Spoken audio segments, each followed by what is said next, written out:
에베소서 4장 1절에서 16절 말씀. 그러므로 주 안에서 갇힌 내가 너희를 권하노니 너희가 부르심을 입은 부름에 합당하게 행하여 모든 겸손과 온유로 하고 오래 참음으로 사랑 가운데서 서로 용납하고 평안을 매는 줄로 성령의 하나 되게 하신 것을 힘써 지키라. 몸이 하나이요 성령이 하나이니 이와 같이 너희가 부르심의 한 소망 안에서 부르심을 입었느니라. 주도 하나이요 믿음도 하나이요 세례도 하나이요 하나님도 하나이시니 곧 만유의 아버지시라. 만유 위에 계시고 만유를 통일하시고 만유 가운데 계시도다.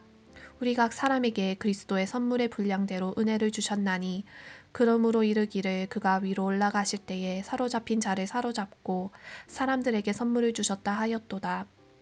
올라가셨다 하였은즉 땅 아랫곳으로 내리셨던 것이 아니면 무엇이냐. 내리셨던 그가 곧 모든 하늘 위에 오르신 자니 이는 만물을 충만케 하려 하심이니라. 그가 혹은 사도로 혹은 선지자로 혹은 복음 전하는 자로 혹은 목사와 교사로 주셨으니 이는 성도를 온전케 하며 봉사의 일을 하게 하며 그리스도의 몸을 세우려 하심이라. 우리가 다 하나님의 아들을 믿는 것과 아는 일에 하나가 되어 온전한 사람을 이루어 그리스도의 장성한 분량이 충만한 데까지 이르리니 이는 우리가 이제부터 어린아이가 되지 아니하여 사람의 계술과 간사한 유혹에 빠져 모든 교훈의 풍조에 밀려 요동치 않게 하려 함이라. 오직 사랑 안에서 참된 것을 하여 범사에 그에게까지 자랄지라. 그는 머리니 곧 그리스도라. 그에게서 온몸이 각 마디를 통하여 도움을 입음으로 연락하고 상합하여 각 지체의 분량대로 역사하여 그 몸을 자라게 하며 사랑 안에서 스스로 세우느니라. 안녕하세요. 오늘은 하나됨을 위하여 라고 하는 제목으로 하나님의 말씀 함께 나누겠습니다. 오늘 본문에서 바울은 공동체의 하나됨에 대해서 이야기를 하고 있습니다. 오늘 특별히 1절에서 3절까지의 말씀을 좀 더 구체적으로 살펴보면서 어떻게 하면 하나님께서 기뻐하시는 공동체 하나됨을 우리가 함께 이뤄나갈 수 있을지 나누는 시간을 갖고자 합니다. 오늘 말씀을 통해 공동체와 관련해서 우리가 기억해야 할 것은 특별히 세 가지로 나눠서 살펴보고자 하는데요. 첫 번째는 하나됨은 선택이 아니라 필수라고 하는 것입니다. 많은 사람이 교회의 하나됨을 필수가 아니라 선택이라고 생각을 하죠. 하나가 되면 좋긴 하지만 그렇지 않더라도 괜찮다라고 생각하거나 안 되는 사람은 어쩔 수 없다라고 생각하는 것이죠. 이런 생각을 하게 되는 이유는 분명합니다. 우리 각 사람이 하나 되기 힘들어하는 사람이 교회 안에 있기 때문이죠. 내가 불편해하는 사람, 여러 가지로 나랑 맞지 않는 사람들, 그런 사람들이 교회 안에 있다라고 생각을 하죠. 근데 그런 사람들은 내가 그렇게 생각하는 사람들이 있는 것처럼 또한 나를 불편해하는 사람들이 있고 그런 나와 하나 되기 힘들어하는 사람들 또한 있는 것이죠. 이런 문제를 해결하기 위해 많은 사람들이 주로 선택하는 잘못된 방법은 편한 사람하고만 주로 어울리는 것이죠. 하나 되기 어려운 사람은 굳이 하나가 될 필요가 없다라고 생각을 하고 적당히 거리를 두거나 회피하는 것이죠. 그리고 심지어 등을 돌리기까지 하는 것이 우리 안에 흔히 볼 수 있는 모습들이죠. 왜일까요?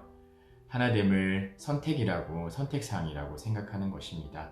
하지만 하나됨은 선택이 아니라 필수입니다. 예수님은 12제자를 위해서 기도하실 때 저들 중 편한 사람들끼리 하나가 되게 하옵소서라고 기도하시지 않으셨습니다. 예수님께서는 그들 모두가 하나가 되게 해달라고 기도하셨습니다. 하나됨이 필수라고 하는 교훈은, 그런 성경의 가르침은 오늘 본문에서도 분명하게 드러나는 것이죠. 우리의 하나됨은 사실 성도 간의 인간관계의 문제가 아닙니다. 우리의 하나됨은 우리를 부르신 하나님과의 관계 문제입니다. 결국 하나됨을 거부하는 것은 우리를 부르시고 구원하신 하나님을 거부하는 것입니다. 물론 교회의 하나됨이 필수라고 하는 말은 모든 성도와 똑같은 수준의 친분을 가져야 한다는 것을 의미하지는 않습니다.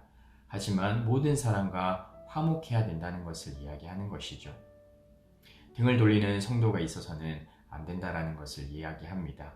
피해가거나 일부러 인사조차도 하지 않는 그런 불편한 관계들을 만들어서는 안 된다라고 하는 것이죠. 원망하거나 미워해서는 결코 안 되는 것을 이야기합니다. 성경에서 예수님께서는 예물을 제단에 드리려다가 형제에게 원망 들을 만한 일이 생각나거든 먼저 가서 형제와 화목하라고 말씀하셨습니다. 사도 요한은 형제를 미워하는 자는 살인하는 자고 그런 자에겐 영생이 거하지 않는 걸 너희가 알고 있다라고 이렇게 이야기를 했습니다. 왜 이렇게 하나 되는 것을 강조하는 것일까요? 구원받은 우리에게 있어 하나됨이 필수이기 때문입니다. 하나됨이 우리를 세상에서 불러내신 목적이기 때문이죠. 우리가 하나 될 때 우리 안에 거하시는 하나님께서 세상 가운데 온전히 드러나게 되십니다. 우리가 하나 될 때 세상이 우리가 그리스도의 제자된 것들을 분명하게 알게 된다고 요한복음 13장 35절은 기록하고 있습니다. 반대로 우리가 하나 되면 실패할 때는 어떨까요? 우리는 하나님의 영광을 가리우게 됩니다. 그리고 그리스도 이름에 복지를 하게 되는 것이죠. 그러므로 우리는 절대로 하나 되는 것을 편의사항, 선택사항으로 생각해서는 그렇게 가볍게 여겨서는 안 되는 것입니다. 두 번째 우리가 기억해야 될 것은 하나됨은 저절로 이루어지는 것이 아니라 반드시 우리에게 노력이 필요하다는 것이죠. 3절 말씀을 보면 하나되게 하신 것을 힘써 지키라 라고 이야기를 합니다.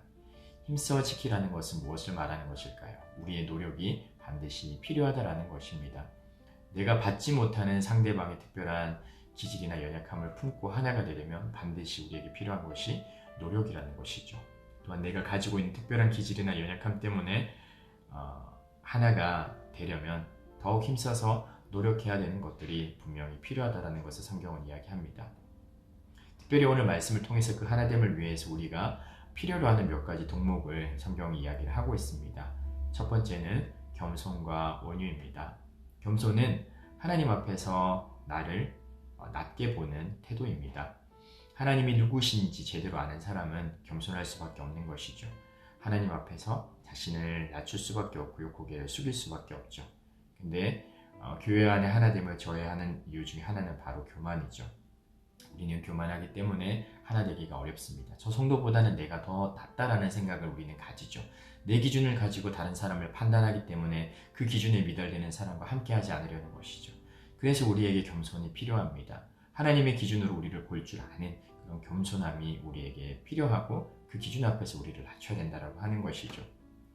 하나 되기 힘든 성도를 보면서 도대체 왜 저래? 라고 말하는 것이 아니라 하나님 앞에서 나도 그래 라고 말할 수 있어야 되는 것이죠. 그것이 우리가 품어야 되는 겸손입니다. 하나가 되기 위해서는 우리는 겸손을 가질 수 있도록 힘써야 되는 것입니다. 그리고요, 온유함인데요. 온유는 마음이 여리고 부드러운 것이라고 우리가 흔히 생각할 수 있지만 본문에서 사용되어진 이 온유라고 하는 의미는 연약함의 의미는 거의 들어있지가 않습니다. 오히려 온유라고 하는 것은 자신이 가진 것을 절제하고 통제하는 힘을 가리킵니다. 성도가 하나 되기 위해 우리가 내세울 수 있는 권리나 분노를 내려놓고 스스로를 통제하는 것을 이야기하는 것이죠. 저 사람이 이렇게 했으니 나도 이렇게 해도 된다. 나에게는 충분히 이럴 권리가 있다라고 생각하는 부분에 있어서 우리가 온유함을 가져야 되는 것이죠. 그것이 자기를 부인하고 자기 십자가를 지고 주님을 따르는 자의 마땅한 태도인 것입니다. 그 다음에 오래 참음이죠. 오래 참음은 사랑의 행위 중에 가장 첫 번째로 등장합니다. 고린도전서 13장 사랑장을 보게 되어지면 우리는 기본적으로 어떻습니까? 한두 번은 잘 참아요. 그렇지만 오래오래 참기는 쉽지가 않죠.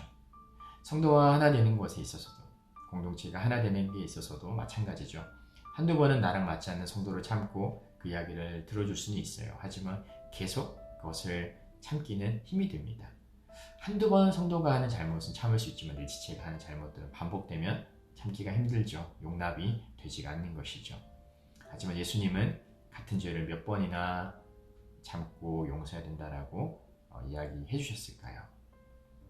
얼마나 오래 참아야 된다라고 말씀을 하셨을까요? 마태복음 18장 22절을 보면 7번을 70번까지라도 하라고 말씀하십니다. 그렇게 오래 참아야 되는 이유가 무엇일까요? 1만 달란트 빚을 탕감받은 종의 비유를 통해 예수님은 너희가 하나님께로부터 아버지로부터 비교할 수 없을 만큼 더 큰 용서를 받았기 때문에 너희도 그렇게 해라라고 말씀하시는 것이죠. 한마디로 우리는 하나님께 받은 만큼 내 지체들을 성도를 사랑해야 되고 우리가 하나님께 받은 만큼 오래 참고 용납해야 되는 것입니다. 사실 잘 안 되죠. 왜일까요? 우리에게 사랑이 부족하기 때문입니다. 그래서 우리는 하나님께 받은 그 사랑으로 우리를 끊임없이 채워야 되는 것입니다. 그 사랑이 우리 안에 가득 채워질 때 우리는 오래 참고 용서할 수 있는 것입니다.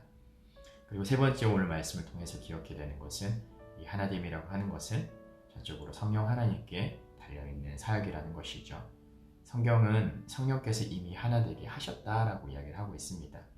공동체를 이미 있게 하신 분, 그리고 하나 되게 하신 분이 바로 성령 하나님이라고 말씀하시죠. 그렇다면 이것을 지탱해 나아가도록 지켜나가도록 도우시는 분은 누구실까요?